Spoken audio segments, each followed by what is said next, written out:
ngayon, buksan natin ito. Ito yung septic tank, 1,000 liters capacity. Sanitang.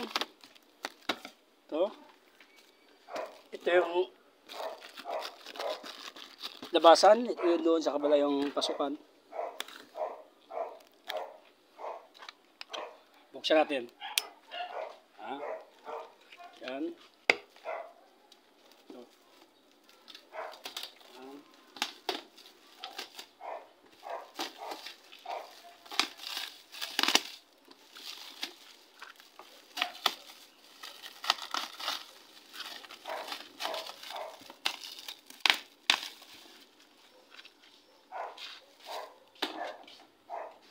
Lapit mo dito para makita. Buksan ito.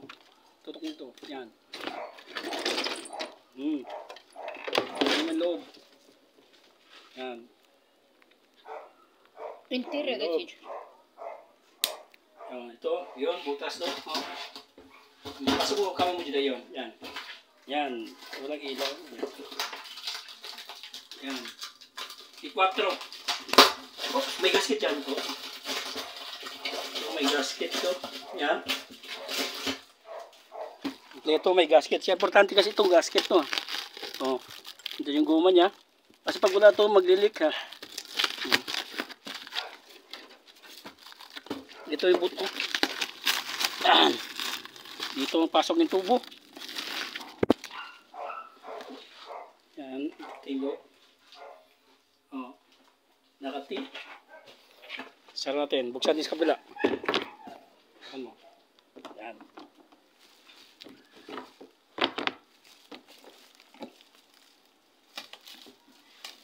Kapit mo.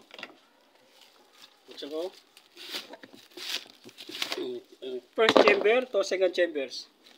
Ito yung mga solid na lumalabas sa kuha natin. So ito yung nasala na siya. Ito. Pangalawang chambers to. Tingnan natin. Ito. Mula doon sa kabila. Ito.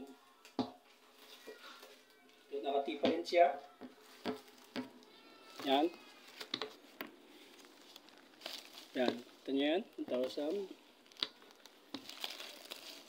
Sara natin. Buksan natin yung isa. Yung last chamber. Ito yung labasan na.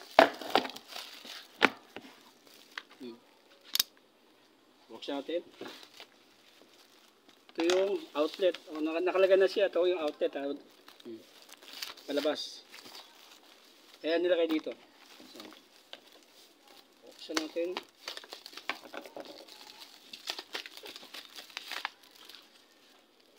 Lapit mo. Ito na yung labasan. Ito, malinis na dito ang tubig kasi nasala na dito sa second chambers. Ganito na yung tubo tsura. Diretso na siya. Ito yung labasan na.